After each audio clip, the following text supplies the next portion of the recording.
معلوماتی ویڈیوز۔ اگر آپ کو ہماری ویڈیوز پسند آتی ہیں تو انہیں شیئر کیجیے اور ہماری حوصلہ افزائی کے لیے ہمارے چینل کو پلیز سبسکرائب ضرور کیجیے اور بیل کے آئیکن کو کلک کیجیے کیونکہ یہ بالکل فری ہے۔ سنہل دیپ، جسے آج کے دور میں سری لنکا کہا جاتا ہے، وہاں کے راجا گندھاروا کی حسین بیٹی پدماوتی جوان ہونے کے بعد بہت دل گرفتہ رہتی تھی، جس کی وجہ یہ تھی کہ اسے بہت پابندیوں میں رکھا جاتا۔ اس کا کوئی دوست نہیں تھا سوائے ایک طوطے کے۔ یہ اس طوطے کو بہت عزیز رکھتی تھی، جو اس کو دنیا جہاں کی کہانیاں سناتا تھا۔ مگر جب اس طوطے نے پدماوتی کو عشق و محبت کے قصے سنانے شروع کیے تو راجا گندھاروا نے طوطے کو ہلاک کرنا چاہا، مگر وہ بچ نکلا اور ایک برہمن کے ذریعے چتوڑ کے راجا رتن سنگھ راول کے پاس پہنچ گیا۔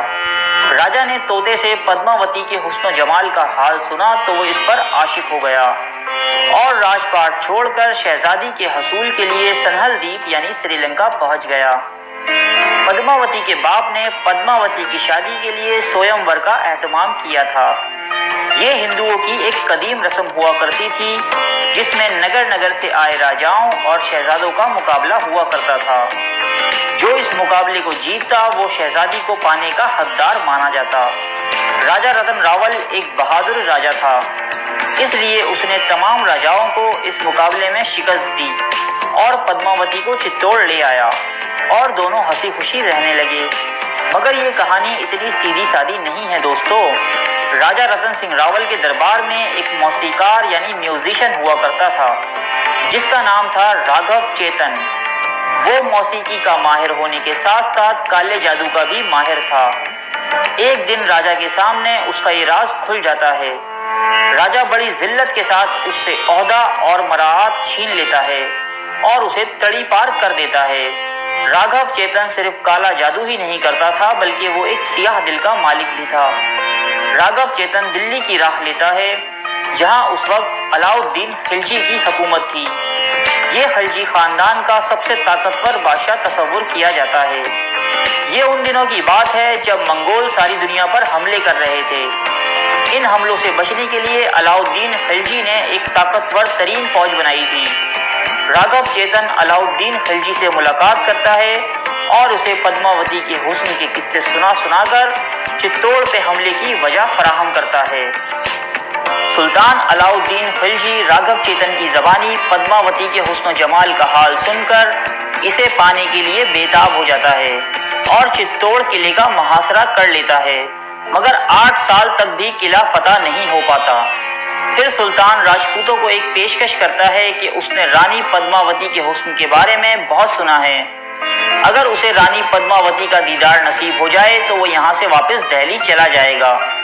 راجپوتوں کے لاکھ اختلاف کے باوجود رانی پدماوتی عوام کی بہتری کے لیے یہ مشورہ دیتی ہے کہ ایک آئینے میں علاؤالدین خلجی کو پدماوتی کا دیدار کروا دیا جائے، جسے بحث کے بعد مان لیا جاتا ہے۔ سلطان کو قلعے میں داخل ہونے کی دعوت دی جاتی ہے اور کئی دن تک جشن اور دعوت کا اہتمام کیا جاتا ہے۔ بادشاہ کو ایک ایسی جگہ لے جایا جاتا ہے جہاں ایک قد آدم آئینہ ہوتا ہے۔ سلطان رانی کو نہیں دیکھ پاتا لیکن آئینے میں دیکھتا ہے۔ جو ہی سلطان رانی کو براہ راست دیکھنے کے لیے اوپر دیکھتا ہے، پردہ گرا دیا جاتا ہے۔ سلطان کی انا کو نہ صرف اس پر ٹھیس پہنچتی ہے بلکہ وہ رانی کے حسن کا تشنہ سا عکس دیکھ کر اور زیادہ بےتاب ہو جاتا ہے۔ سلطان اپنی ناراضگی کا اظہار کیے بغیر اپنے خیموں میں واپس چلا جاتا ہے اور رتن سین کو اپنے ہاں بلواتا ہے اور دھوکے سے گرفتار کر لیتا ہے۔ پدماوتی اور چتوڑ کے سپہ سالار گھوڑا ایک حکمت عملی بناتے ہیں۔ پدماوتی سلطان کو خط بھجواتی ہے کہ وہ اس کے حرم میں آنے کو تیار ہے۔ سلطان رانی کی حامی سن کر بہت خوش ہوتا ہے۔ رانی بظاہر قابل قبول شرائط پیش کرتی ہے کہ راجپوتوں کی روایت ہے کہ ان کی بیگمات کی پالکیاں راجپوت کہار ہی اٹھاتے ہیں۔ وہ بھاری بھرکم پالکیوں میں اپنے بہترین سپاہی سوار کرتی ہے اور کہاروں کی جگہ بہترین سپاہی ان پالکیوں کو اٹھا کر لے جاتے ہیں۔ جو ہی وہ اس جگہ پہنچتے ہیں جہاں رتن سنگھ راول کو قید کیا گیا تھا، ہلہ بول دیتے ہیں اور رتن سنگھ کو چھڑوا کر چتوڑ واپس لے آتے ہیں۔ اس واقعے کے بعد علاؤالدین خلجی چتوڑ قلعے پر اپنی پوری طاقت کے ساتھ فیصلہ کن حملہ کرتا ہے۔ تمام راجپوت مرد زعفرانی رنگ کی پگڑیاں پہن کر میدان میں آتے ہیں۔ علامتی طور پر اس خاص وردی کا مطلب ہوتا ہے کہ وہ اپنے زندگی کی آخری جنگ لڑنے میدان میں آئے ہیں۔ سبھی راجپوت بے جگری سے لڑ کر اپنی جان دے دیتے ہیں۔ رانی اپنے قلعے کی سبھی عورتوں کے ساتھ مل کر ایک بہت بڑی چتا جلاتی ہے۔ سبھی عورتیں 16 سنگھار کر کے ایک بلند مقام پر اکٹھی ہو کر اس چتا میں کود جاتی ہیں۔ راجپوت اس رسم کو جوہر کہتے ہیں۔ پدمنی کے بعد روایتوں میں ہے کہ بعد میں چتوڑ گڑھ کا قلعہ 8 بار مفتوح ہوا اور 8 بار راجپوت عورتوں نے سبھی مردوں کے مرنے کے ساتھ ہی فسیلوں کے اندر جوہر کی رسم دہرائی۔ قلعہ فتح ہونے کے بعد جب سلطان اندر داخل ہوتا ہے تو سوائے عورتوں کے جلے ہوئے جسموں کی سڑان کے کچھ اس کے پاس نہیں تھا۔ یوں سلطان رانی کے لیے ہاتھ ملتا رہ گیا۔